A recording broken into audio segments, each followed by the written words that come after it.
Oposição tenta avançar com o projeto da anistia para condenados pelos atos de 8 de janeiro. E você vai ver ainda. Teto para reajuste de medicamentos de até 5% é publicado. E ainda, número de mortos por terremoto na Ásia passa de 2.000. Essas e outras notícias você confere agora no Redação Hit. Olá, bom dia para você, 11 horas e 30 minutos agora. Seja muito bem-vindo ao Redação Hit, edição manhã. Hoje é segunda-feira, mais uma semana começando, último dia de março, dia 31. Chegamos agora ao vivo com as principais notícias. E nesta semana, com a volta do presidente da Câmara, Hugo Motta, de viagem à Ásia, partidos da oposição pretendem pautar a proposta de anistia pelo 8 de janeiro, que beneficia diretamente o ex-presidente Jair Bolsonaro. Do outro lado, o governo diz que tem apoio de todos os partidos da base aliada para barrar a pauta.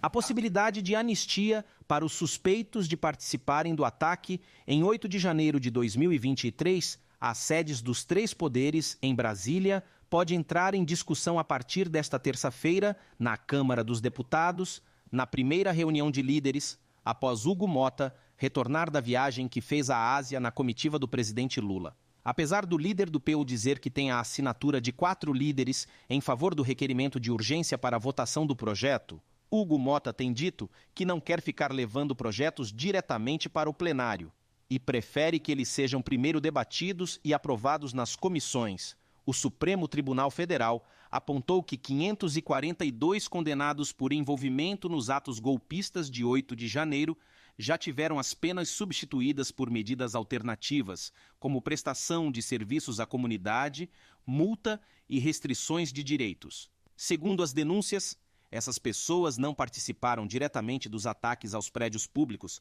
mas estavam acampadas em frente ao quartel-general do Exército, em Brasília. Os beneficiados pelas punições alternativas representam mais da metade do total de 1.039 pessoas que foram condenadas por participação nos atos extremistas, e 48% delas não firmaram acordos ou não tiveram direito às medidas alternativas. Segundo o Supremo, 102 tiveram condenação a pena de 14 anos de prisão. Outras 58 pessoas foram condenadas a 16 anos e somente uma pessoa foi condenada a 17 anos e 6 meses de prisão. A Receita Federal liberou nesta segunda-feira libera nesta terça-feira a declaração pré-preenchida do Imposto de Renda da Pessoa Física 2025, que facilita o preenchimento. Também começa a valer o site e aplicativo Meu Imposto de Renda, que permite o preparo e a entrega da declaração de forma online. A declaração pré-preenchida do imposto de renda deste ano tem previsão de 57% de adesão. A Receita Federal informou a adesão à ferramenta quase dobrou, passando de quase 24% do total em 2023 para mais de 41% em 2024. Com isso, a expectativa é que as declarações pré-preenchidas ultrapassem a metade dos contribuintes neste ano. Nessa modalidade, a declaração já começa com várias informações úteis que facilitam o preenchimento sem necessidade de digitar. Além disso, dá prioridade no recebimento da restituição.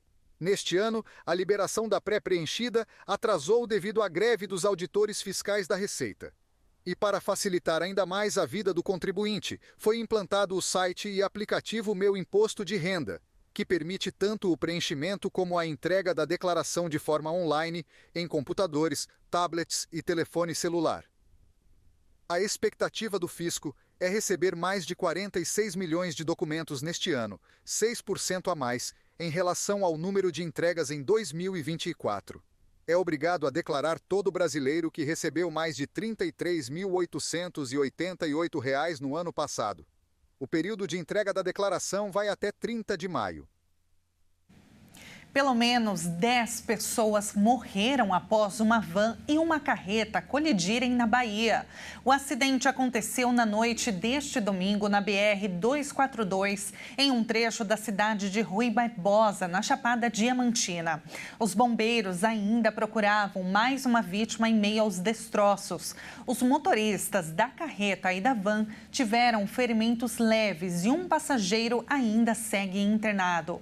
O governador da Bahia, Jerônimo Rodrigues, lamentou o acidente nas redes sociais. E veja a seguir o reajuste dos medicamentos que começam a valer a partir de hoje. E agora na sua tela, vamos abrir a câmera agora para ver a cidade de Milagres, no Ceará, 29 graus por lá. Nós voltamos em instantes.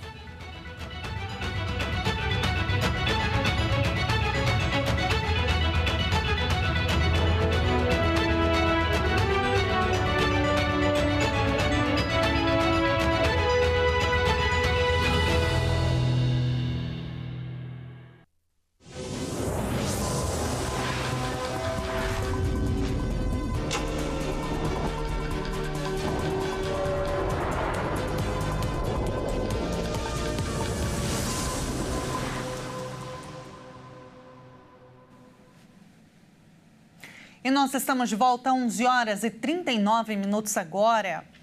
E olha, neste momento, entregadores de aplicativos realizam uma paralisação em alguns estados brasileiros.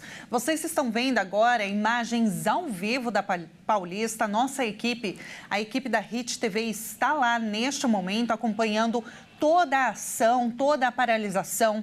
Os entregadores de aplicativos de entrega de comida e outros serviços anunciaram esse protesto de 2 dias, entre esta segunda e terça-feira, em todo o país. O movimento é chamado como break dos apps, break dos aplicativos. É liderado por entregadores em São Paulo e conta com o apoio do movimento VAT São Paulo e da Minha Sampa. Os entregadores, os profissionais exigem um pagamento mínimo de R$10 por entrega e R$2,50 por quilômetro rodado, limites de 3 quilômetros para entregas com bicicletas e o fim do agrupamento de corridas, sem a devida compensação financeira. Vamos acompanhar, então, tudo que está rolando, os desdobramentos, se a prefeitura, se outros órgãos vão se manifestar sobre esse protesto. E a gente vai, então, acompanhando tudo de pertinho e traz as informações ao longo da nossa programação. E olha, o número de mortos após o terremoto que atingiu Myanmar, na Ásia, já passa de 2.000. Os serviços de emergência continuam nesta segunda-feira as buscas pelos desaparecidos. O número de mortos após o terremoto que atingiu o país asiático já passa de 2.000. As informações foram divulgadas pela junta militar que governa Myanmar. O tremor foi um dos mais fortes já registrados no país, que também deixou um rastro de destruição em regiões da China e na Tailândia. Nesta segunda-feira, equipes de resgate ainda buscam centenas de desaparecidos entre os escombros. Na cidade de Mandalay, devastada pelo sismo de magnitude 7,7, prédios e pontes desabaram e estradas ficaram cheias de rachaduras. Apesar da chegada gradual da ajuda internacional, o número de mortos pode continuar a aumentar. A Organização Mundial da Saúde enviou com urgência quase 3 toneladas de suprimentos médicos para os... E olha, os preços dos medicamentos vão ficar até 5% mais caros. O reajuste vale a partir de hoje, conforme publicação no Diário Oficial da União. O reajuste, estabelecido pela Câmara de Regulação do Mercado de Medicamentos, vinculado à Agência Nacional de Vigilância Sanitária, funciona como um teto de preços para todo o setor farmacêutico. A partir de agora, os fornecedores de medicamentos, que incluem fabricantes, distribuidores e lojistas, podem ajustar os valores segundo o nível de cada produto. Os remédios são divididos em 3 níveis. Conforme a publicação, o nível máximo de reajuste é de 5% para o nível 1. Na sequência, o aumento do nível 2 de até 3,83% e de nível 3 de 2,60%. O cálculo é feito com base na inflação oficial, medida pelo Índice Nacional de Preços ao Consumidor Amplo, acumulada nos últimos 12 meses, de fevereiro de 2024 a fevereiro deste ano. Além disso, entram na conta a produtividade das indústrias farmacêuticas, os custos e a concorrência de mercado. O reajuste deve incidir sobre a maioria dos medicamentos comercializados no país, mas haverá uma variação conforme a concorrência no mercado. No ano passado, o teto definido foi de 4,5%, que foi o menor patamar desde 2020. Vale ressaltar que a recomposição dos preços não é imediata. Isso porque o aumento pode ser implementado de forma progressiva até março de 2026. O setor de comércio varejista deve manter as listas atualizadas dos preços dos medicamentos à disposição dos consumidores e dos órgãos de proteção e defesa do consumidor. E agora a gente traz um destaque internacional, porque durante uma entrevista sobre o conflito entre Rússia e Ucrânia e um eventual terceiro mandato presidencial, o presidente dos Estados Unidos, Donald Trump, afirmou que está muito irritado, nas palavras dele, e ainda se diz furioso com o líder russo Vladimir Putin. O presidente americano Donald Trump afirmou que está muito irritado e furioso com o colega russo Vladimir Putin. Segundo a repórter Kristen Welker, da NBC, em uma entrevista por telefone, o republicano demonstrou uma mudança radical de sua postura moderada em relação à Rússia. Trump teria dito que ficou bravo quando Putin começou a atacar a credibilidade do presidente ucraniano Volodymyr Zelensky e ameaçou aplicar tarifas secundárias sobre petróleo russo, ou seja, quem comprar petróleo da Rússia não poderá fazer negócios nos Estados Unidos. A jornalista relatou que o presidente americano planeja conversar com Putin nos próximos dias. Trump pressiona pelo fim da guerra de mais de 3 anos entre Rússia e Ucrânia, mas não conseguiu chegar a um cessar-fogo, apesar das negociações com ambos os lados. Putin rejeitou um plano dos Estados Unidos e da Ucrânia para um cessar-fogo de 30 dias e, na sexta-feira, sugeriu que Zelensky deveria renunciar como parte de um processo de paz. A entrevista ainda passou por outros temas, como um eventual terceiro mandato na Casa Branca, desafiando a regra constitucional que os limita a 2. O republicano afirmou que existem métodos pelos quais isso pode ser feito e que muita gente quer que ele seja conduzido mais uma vez à presidência. Trump afirmou que é muito cedo para pensar nisso, mas que já lhe foram apresentados planos que lhe permitiriam buscar a reeleição. Questionado sobre um possível cenário no qual o vice-presidente J.D. Vance se candidataria à presidência e depois renunciaria para entregar o poder a Trump, o atual mandatário disse que esse é um método. Outras opções são emendar a Constituição através do Congresso ou convocar uma convenção constitucional. As duas alternativas parecem pouco prováveis, tendo em conta o atual número de estados e congressistas sob controle republicano. Os Estados Unidos nunca tiveram uma convenção constitucional, com as 27 emendas da Constituição tendo passado pelo Congresso. A líder da extrema-direita e ex-candidata à presidência francesa, Marine Le Pen, foi condenada a 4 anos de prisão e 5 de inelegibilidade por desviar dinheiro público. A justiça francesa condenou nesta segunda-feira a líder de extrema-direita Marine Le Pen a 4 anos de prisão e 5 anos de inelegibilidade por desvio de fundos públicos europeus. A decisão a impediria de se candidatar à eleição presidencial de 2027. Le Pen, de 56 anos, não seguirá para a prisão, já que o Tribunal Correcional de Paris permite que cumpra apenas 2 anos em regime domiciliar com tornozeleira eletrônica. A inelegibilidade é de aplicação imediata, mesmo em caso de recurso. A presidente do Tribunal Correcional de Paris informou que o objetivo é garantir que os representantes eleitos, como todos os cidadãos, não se beneficiem de um tratamento preferencial.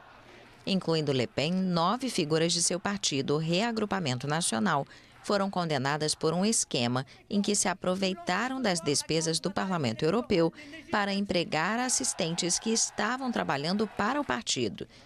12 assistentes também foram condenados por ocultação de crime, com o tribunal estimando que o esquema valia quase 3 milhões de euros, ou cerca de 18 milhões de reais. Le Pen, que já se candidatou 3 vezes à presidência, podia ter chances em 2027, quando o presidente Emmanuel Macron não puder concorrer novamente. Ela nega qualquer irregularidade. E desde semana passada, nós começamos uma série muito especial para conhecer um pouquinho de cada canto do nosso país. Afinal, o Brasil possui inúmeras belezas, curiosidades, tem muita história para contar. E hoje, nesta nova semana, nós vamos começar conhecendo agora a capital, que tem menos de 700 mil habitantes. E seu estado é o menor do Brasil, mas nem por isso tem menos beleza, viu? A cidade é Aracaju, capital do Sergipe. A cidade de Aracaju foi planejada através de um projeto urbanístico e dividida em 42 bairros. A capital sergipana é um dos melhores lugares para comer caranguejo, prato típico da região. E não à toa que tem a famosa Passarela do Caranguejo, uma escultura de 2,5 metros de altura e 7 metros de largura, criada pelo artista sergipano Ari Marques Tavares em fibra de vidro, localizado perto da Orla de Atalaia. E olha, essa escultura de caranguejo é muito conhecida por lá, viu? Vamos abrir agora a nossa câmera, ver como que está o tempo. Pouco nublado, mais ou menos, o sol meio tímido. Neste momento, os termômetros marcam 30 graus, bem calor por lá, né? Vocês estão vendo aí imagens de Aracaju, no Sergipe. Para você que gostaria de curtir as maravilhosas praias dessa cidade linda, os meses mais indicados são de setembro a março, onde o verão está em alta e as possibilidades de chuvas caem significativamente por lá, viu? Nos outros meses, ainda que possa ter dias de inverno, o clima tropical e o calor nordestino seguem constantes, com cerca de 22 quilômetros de praias. As águas do mar de Aracaju são bem quentinhas e ideais para quem prefere áreas mais rasas e ótimas para banho. Com certeza deve ser lindo e eu adoraria conhecer. Com essas imagens, encerramos a edição desta segunda-feira e te convido para continuar acompanhando a nossa programação e todos os dias aqui na Hit TV às 11h30 em ponto, o Redação Hit. Muito obrigada pela companhia, um ótimo dia para você. Até amanhã.